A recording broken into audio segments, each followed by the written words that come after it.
Hello दोस्तों, मैं अभिषेक रॉय आपका हार्दिक स्वागत करता हूं हम अपने यूट्यूब चैनल पर। मेरा चल रहा है बायोलॉजी और बायोलॉजी में हम पढ़ रहे हैं उत्सर्जन तंत्र, है ना, एक्सक्रीटरी सिस्टम।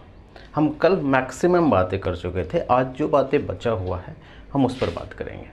हम ये बोल रहे थे कि जो हमारा जो किडनी है, किडनी का काम क्या है कि ब्लड को प्यूरिफाई करना, ब्लड को फिल्टर करना। और ये फिल्टर करता कौन है कि जो किडनी की जो सेल है वो कौन सा है, वो नेफ्रॉन है।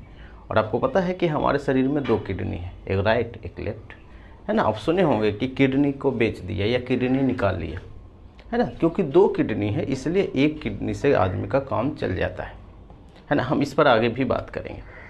लेकिन सबसे महत्वपूर्ण चीज़ ये है कि जो फिल्टर करता है किडनी या नेफ्रॉन, वो कैसे करता है ना। यानी इसकी संरचना क्या है, हम इस पर बात करेंगे।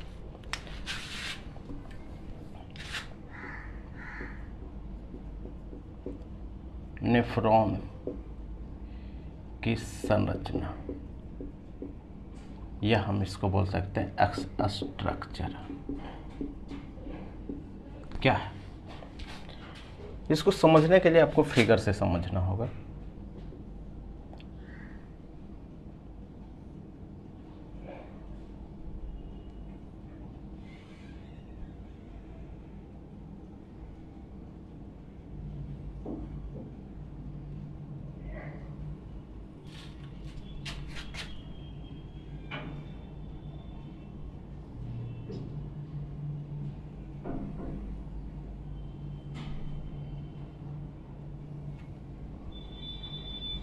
ये है ना। आप मोटा मोटी एग्जैक्टली स्ट्रक्चर नहीं है, लेकिन हम इसको समझने के लिए इसका हम यूज करते हैं।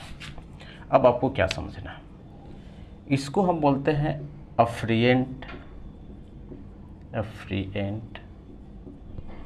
आर्ट्रियोल, ठीक है। और इसको हम बोलते हैं एफरेंट आर्टियोल, है ना। एफरेंट आर्टियोल मीनिंग आप मिला लीजिएगा, है ना, इसलिए आपको टेंशन नहीं लेना। एफरेंट आर्टियोल ना, ये डबल एफ होता है। एफरेंट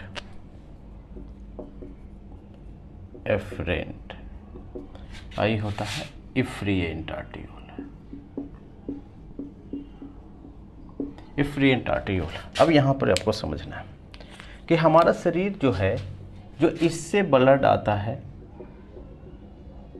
यही है संरचना, वो है किडनी का, है ना। इसमें आता है और ये ब्लड क्या होता है कि इसमें आ जाता है। ये क्या है, इसको बोलते हैं बोमैंस कैप्सूल। क्या बोलते हैं इसको, बोमैंस कैप्सूल, है ना। ये है, यानी कि ये जो ब्लड है ये वो ब्लड है जिसमें क्या चीज़ है, सभी चीज़ें मिला हुआ है, सभी चीज़ें। और ये क्या करने आया है, ये आया है फिल्टर करने के लिए, है ना। बॉडी से आया है, अलग अलग बॉडी पार्ट से आया है।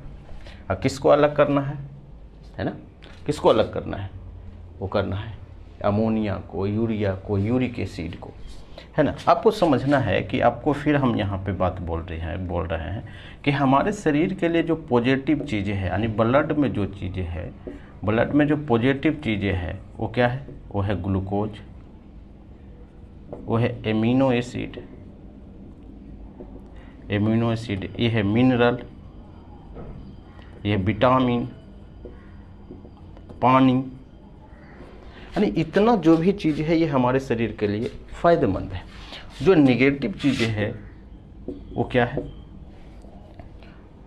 उसको हम बोलेंगे आयंस भी आप जोड़ सकते हैं, है ना। हमारे शरीर में ये है यूरिया, अमोनिया, और इसको हम बोल सकते हैं यूरिक एसिड। और जो एक्सेस वाटर है, एक्सेस जो पानी है जो हमारे शरीर को नहीं चाहिए, इसको हमें बाहर निकालना है। लेकिन दिक्कत ये है कि ये सारा चीज़ें मिला हुआ है ना।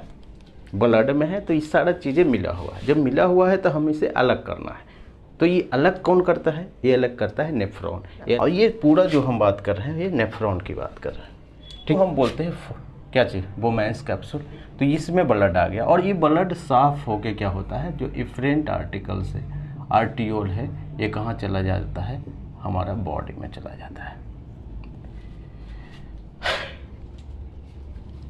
कोई दिक्कत नहीं होना चाहिए।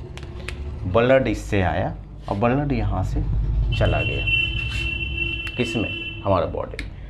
लेकिन ये जो बोमैंस कैप्सूल है और ये कौन सा है, ये आ गया है साफ ब्लड यानी प्योर ब्लड, जो प्यूरिफाई करके, और क्योंकि इसमें लगा हुआ है फिल्टर, और ये फिल्टर का क्या नाम है, ग्लोमेरुलस फिल्टर। Glomerulus filter. अब आपको समझना है, एफ्रिएंट आर्टिकल से ब्लड आया और ब्लड किस में आया, बोमैंस कैप्सूल में, है ना, ये आया, और इसी में एक फिल्टर लगा हुआ जिसका नाम है ग्लोमेरुलस फिल्टर, है ना। और ये फिल्टर से फिल्टर होके जो ब्लड है वो यहाँ से निकल गया। लेकिन जब हम ब्लड यहाँ साफ़ होता है तो पूरी तरीके से साफ़ नहीं होता है, ये अलग नहीं होता है ना, इसमें कुछ मात्रा में इसमें आ जाता है। तो जो साफ करके ये आगे की ओर ये इसमें आता चला जाता है। क्लियर है, ये बात है। तो ये जो आगे वाला पार्ट है इसको हम बोलते हैं पीसीटी। क्या बोलते हैं, पीसीटी। और ये जो पीछे वाला पार्ट है इसको हम बोलते हैं डीसीटी, है ना। पीसीटी का मतलब है प्रोक्सिमल, है ना, कन्वोल्यूटेड ट्यूबुल। ट्यूबुल का मतलब समझते हैं, ट्यूबुल का छोटा सा पार्ट, और इसको बोलते हैं डिस्टल कन्वोल्यूटेड ट्यूबुल, है ना। इसको बोलते हैं कि आगे की ओर झुकी हुई नालिका, घूमी हुई नालिका, और इसको हम बोलते हैं कि पीछे की तरफ घूमी हुई नालिका।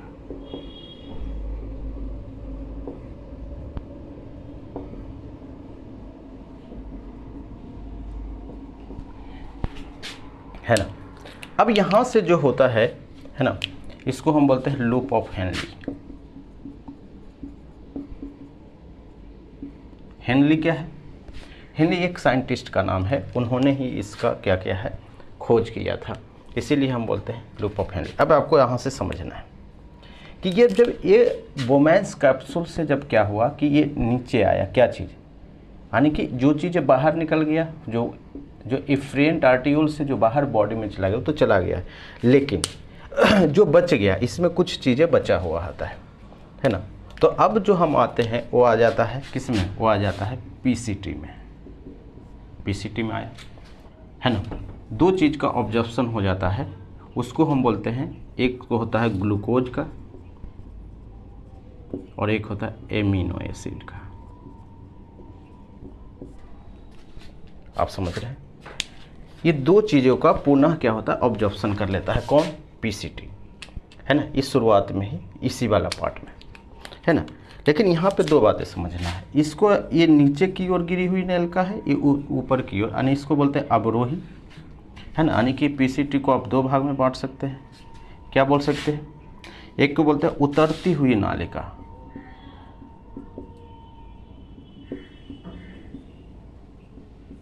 और एक होता है चढ़ती हुई नालिका।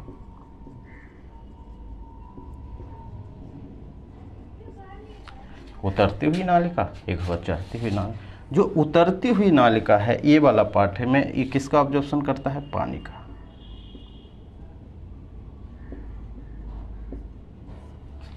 और इसमें जो है चढ़ती हुई नालिका में जो चीज़ें बच गया है, जैसे एमिनो एसिड, है ना, ये वाला है, मिनरल है, विटामिन है, आयंस है या साल्ट है, तो ये जो सारी चीज़ें हैं, आयंस है, जैसे साल्ट है ना, तो बाकी बची चीज़ों का क्या है, ऑब्जर्प्शन हो जाता है।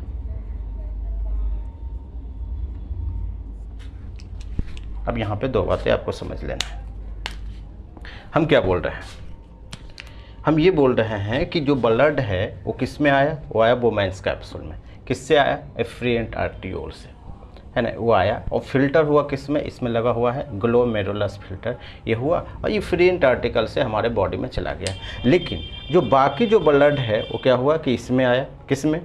पीसीटी में, प्रोक्सिमल कन्वोल्यूटेड ट्यूबुल, इसको बोलते हैं आगे की तरफ घूमी हुई नालिका। और एक होता है यहाँ पे डीसीटी, मतलब डिस्टल कन्वोल्यूटेड ट्यूबुल, यानी पीछे की तरफ घूमी हुई नालिका।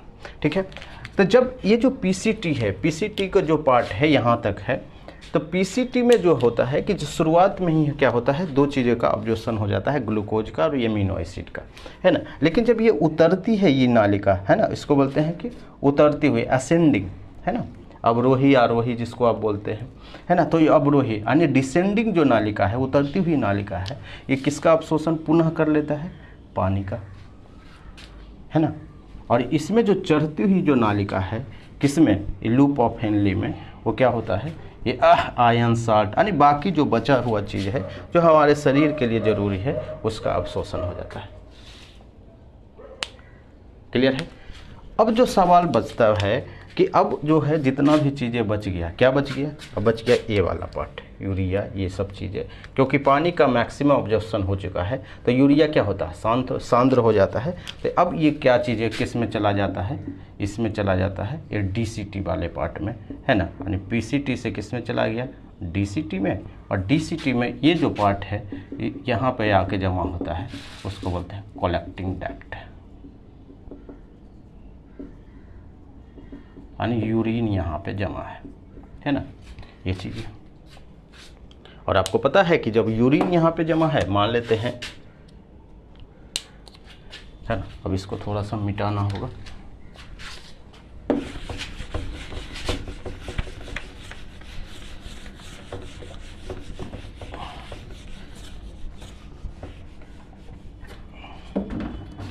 मान लेते हैं कि ये जो कलेक्टिंग डक्ट है, मान लेते हैं कि ये है कलेक्टिंग डक्ट, और इसी से जुड़ा होता है क्या चीज़, जो हम पिछले क्लास में बोले थे, ये बोलते हैं मूत्रवाहिका।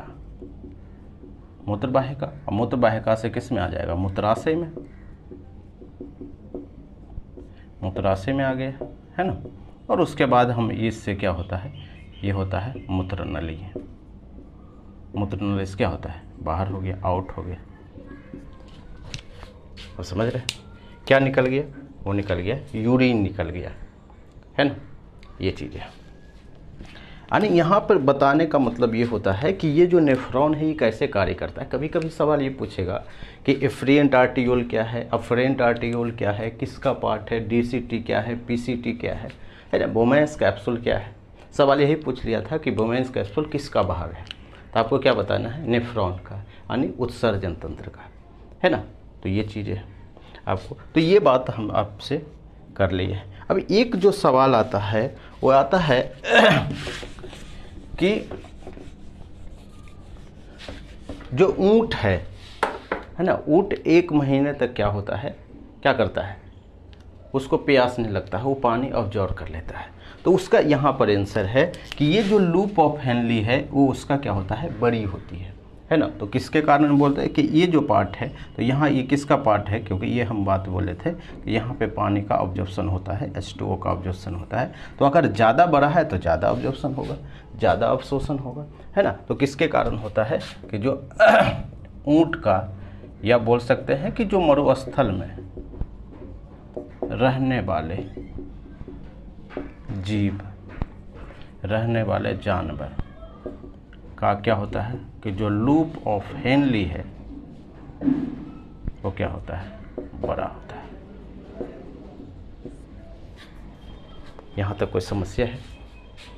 नहीं है ना। तो यानी हम ये पढ़ लिए कि जो हमारा जो यूरिन है या हमारा जो ब्लड है, ये प्यूरिफाई कैसे होता है, फिल्ट्रेशन कैसे होता है ना। कौन करता है? ये नेफ्रॉन करता है, और नेफ्रॉन का हम स्ट्रक्चर भी पढ़ लिए। क्लियर है?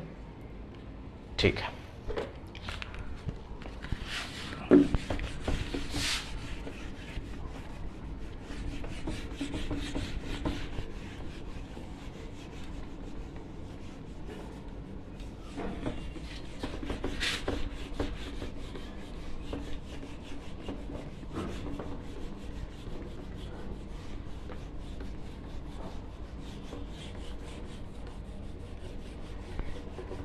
अगर अब हम पढ़ें कि यूरिन जो निकला है, यूरिन में क्या क्या चीज़ें होता है ना। एक अगर नॉर्मल इंसान है तो उससे क्या निकलता है, पेशाब या मूत्र से क्या बाहर निकलता है। अगर नॉर्मल हो तो हम दोनों बात करेंगे,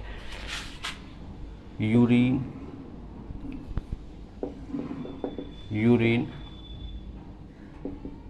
कंपोजिशन क्या क्या चीज़ें हैं। अगर हम पूछें देखें कि नॉर्मल है कोई व्यक्ति, नॉर्मली क्या निकलता है, और इसको हम बोलेंगे अब नॉर्मल। अब नॉर्मल का मतलब है कि कोई समस्या है, कोई बीमारी है ना, ये चीज़ें। तो अगर नॉर्मल है तो आपके शरीर से जो निकलेगा यूरिन के, जब यूरिन बाहर निकलेगा, जब आप करेंगे तो क्या निकलता है, वो निकलता है वाटर, है ना। पानी निकलेगा, कितना, लगभग 95% पानी निकलेगा। यूरिया निकलता है 2.5%, यूरिक एसिड 0.4% और अदर चीज़ें हैं। अदर का मतलब है कि कुछ मात्रा में ग्लूकोज भी बाहर निकल जाता है, बहुत कम मात्रा में, यानी नहीं के बराबर। मेनली जो है ये निकलता है, क्लियर है। लेकिन आप सोचिए कि अब नॉर्मल है, तो अब नॉर्मल का मतलब है कि मान लीजिए कि आपका शरीर से ज़्यादा चीज़, आप बाथरूम गए, आपके शरीर से ज़्यादा चीज़ निकल गया, ग्लूकोज। अभी कैसे पता चलेगा, क्योंकि आपको पता है कि ग्लूकोज हम क्या बोले, एक शुगर है, एक चीनी है, तो उसमें क्या लगेगा, उसमें जो है वो जो मक्खी है उस पर क्या है, भिनभिनाने लगेगा या उस पर लग जाएगा, तो हम समझ जाएंगे कि उसमें ग्लूकोज क्या है, वो ज़्यादा निकल रहा है। इसका मतलब है कि आपका शरीर में कुछ समस्या आ गया है, नहीं, ये चीज़ है। तो फिर आपको यूरिन का जो है वो टेस्ट कराना पड़ेगा, या डॉक्टर बोलेगा कि आपको डायबिटीज़ है, डायबिटीज़ है। अगर आपके शरीर से एक्सेस वाटर है,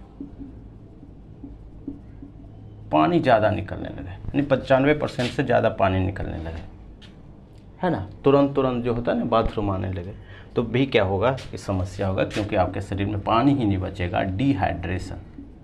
डिहाइड्रेशन हो जाएगा, है ना। जिसको लूज मोशन होता है उसको पानी ही निकल जाता है, इसलिए डॉक्टर फिर बाद में पानी ही चढ़ाता है ना, क्योंकि उसका शरीर से पूरा पानी क्या है, गिर गया। इसका मतलब ये है कि आपका जो किडनी में क्या है, कुछ समस्या आ रही है। लेकिन आप सोचिए कि आपके जो यूरिन है उससे ब्लड आने लगा, इसका मतलब है कि आपका जो किडनी है वो क्या है, वो खराब हो चुका है। और किडनी जब खराब होता है, इसका मतलब है कि जो फिल्टर हो रहा था वो फिल्टर होगा नहीं, है ना। तो किडनी खराब का मतलब है कि आपके शरीर में क्या है कि यूरिया ज़्यादा जमा हो जाएगा,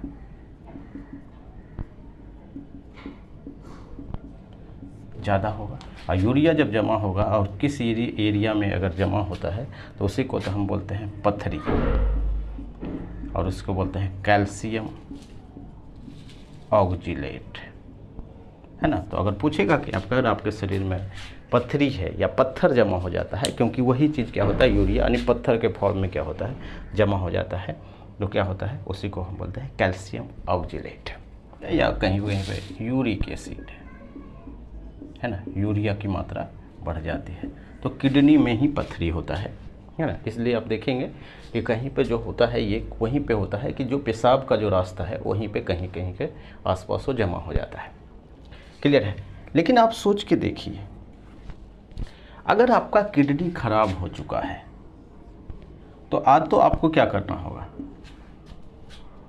आपको या तो इसको चेंज करा दीजिए, ट्रांसप्लांट जिसको बोलते हैं,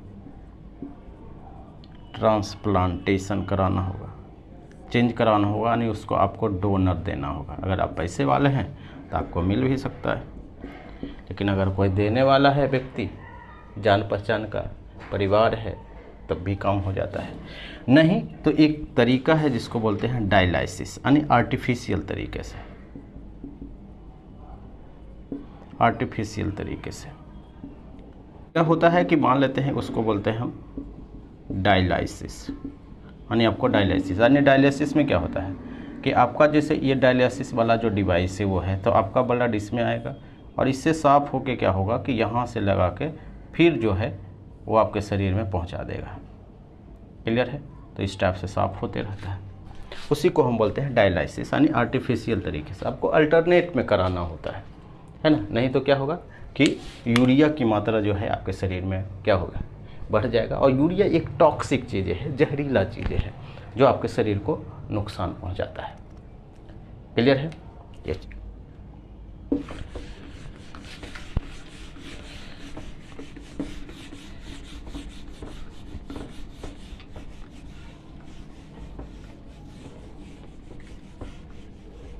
अगर मान लीजिए कि कोई फ्रेश यूरिन करता है तुरंत, जस्ट, है ना, यानी हम इसको बोलेंगे फ्रेश यूरिन।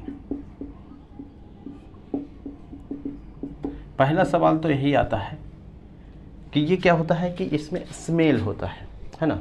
तो स्मेल किसकी वजह से होता है?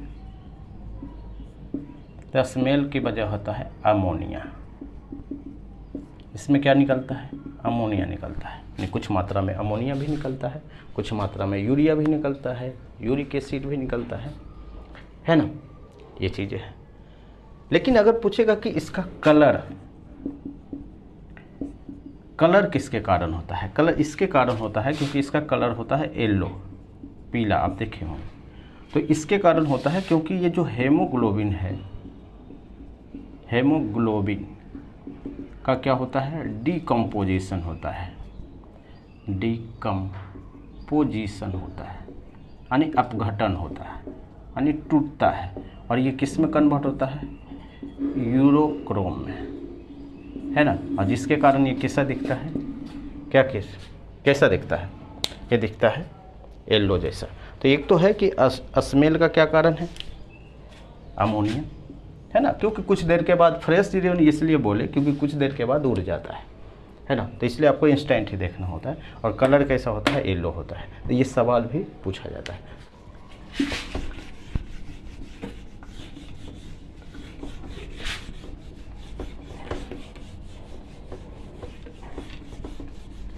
दो बातें समझना है कि अगर पूछे कि डेली एक व्यक्ति कितना जो यूरिन है वो बाहर निकालता है, डेली लगभग 1.5 लीटर, है ना। और अगर पूछ दे कि डेली कितना जो है वो ब्लड क्या होता है? फिल्टर होता है, तो ऐसा माना जाता है कि 180 लीटर पर डे, यानी एक दिन का मतलब होता है 24 आवर में। इसका क्या मतलब? 180 लीटर का क्या मतलब है? आपको पता है कि 1.5 लीटर ही निकालता है। 180 लीटर कहाँ से आ गया आपके दिमाग में आया? क्योंकि ये क्या होता है कि बार बार घूमते जाता है, तो इसलिए 24 घंटा में 180 लीटर पूरा हो जाता है। क्लियर है? ये चीज़ है। अब इसमें से एक और बीमारी आती है कि अगर आपके शरीर में यानी ज्वाइंट में यूरिक एसिड जमा हो जाता है, ज्वाइंट का मतलब आप समझते हैं कि ये घुटना वाला में, है ना, ये जो ठेहुना में है, इसमें अगर जमा होता है तो उसी को हम बोलते हैं गांठिया रोग। तो इस वजह से भी क्या होता है कि आपके शरीर में क्या होना चाहिए? यूरिया की मात्रा कम होना चाहिए, क्योंकि गांठिया रोग भी हो सकता है या पत्थरी भी हो सकता है, किडनी में पत्थरी, है ना। और उसको हम क्या बोलते हैं? कैल्शियम ऑक्जेलेट बोलते हैं। तो एक तो यही है कि जॉइंट पे कहीं भी जमा हो जाता है, यहाँ पे चलने उठने में दिक्कत होता है ना। तो इसी को हम बोलते हैं गांठिया रोग हो गया है। क्लियर है? तो ये चीज़ें